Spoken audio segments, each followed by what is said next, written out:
So yesterday in Trump's rambling speech, his handlers tried to give him some props so that he could stay on topic.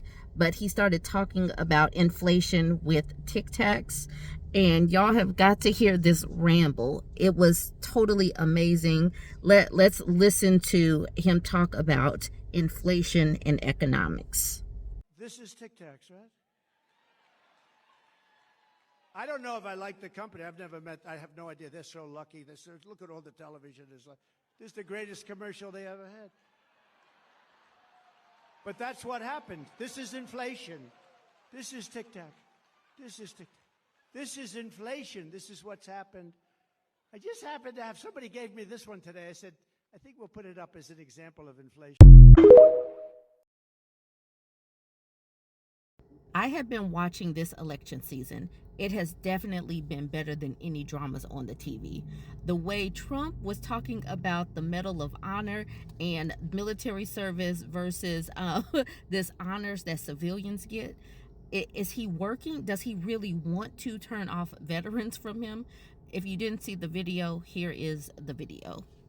Was superior to the Medal of Honor because those recipients of the Medal of Honor are often wounded or dead soldiers. Let's listen to this.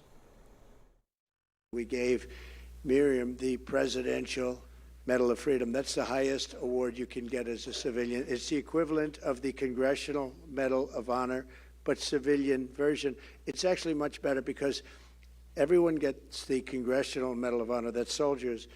They're either in very bad shape because they've been hit so many times by bullets, or they're dead.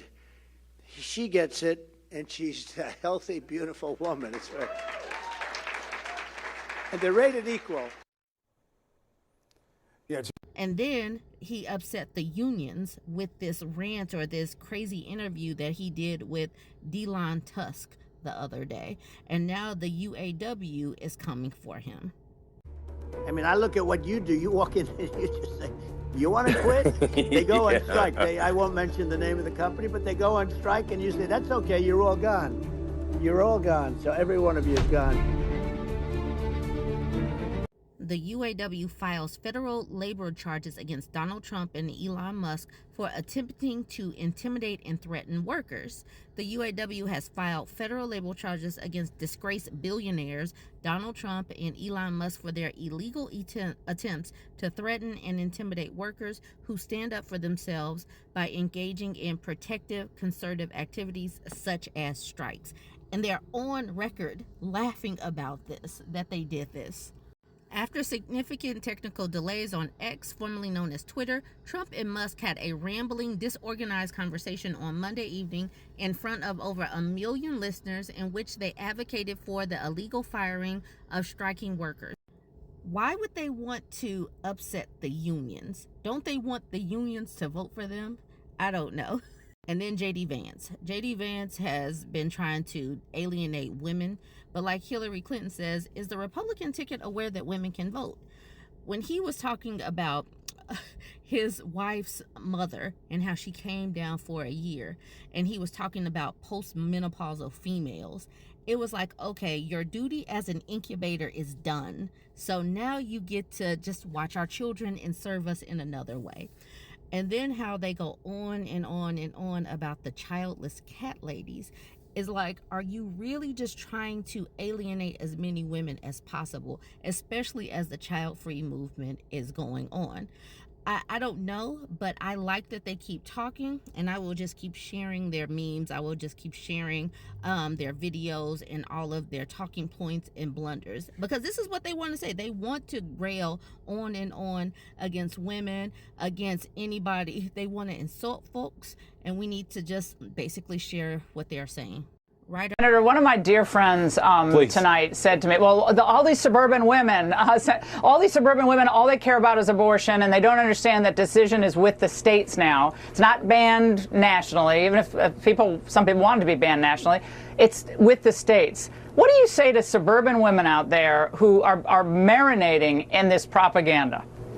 Well, first of all, I don't buy that, Laura. I think most suburban women care about the normal things that most Americans care about. Iowa says, while their goal is to take away women's right to vote, we currently can. So my fellow women, vote like our lives and rights depend on it, because they do. And there is a whole concerted effort to repeal the 19th, or at least you see that in right-wing circles where they keep talking about it. And we have a great value Matt Walsh, or the Christian-y Jesus version of Matt Walsh, who keeps talking about it. Why I have grown to despise democracy is because it's not we the people. It's we the some people. And who are those people? Non-elected officials. Like what democracy, what it lends its strength to is, instead of having elected officials that have power, is a raw universal, because that's what we have, is a universal democracy. Everyone is allowed to vote. Right. Everyone. And just for the record, I think the 19th Amendment should be repealed. I think that because, well, first and foremost, because I'm a Christian. And that is the Christian position. Oh my gosh, you're saying that? Yes, that is the Christian position, is that households should not be divided against one another.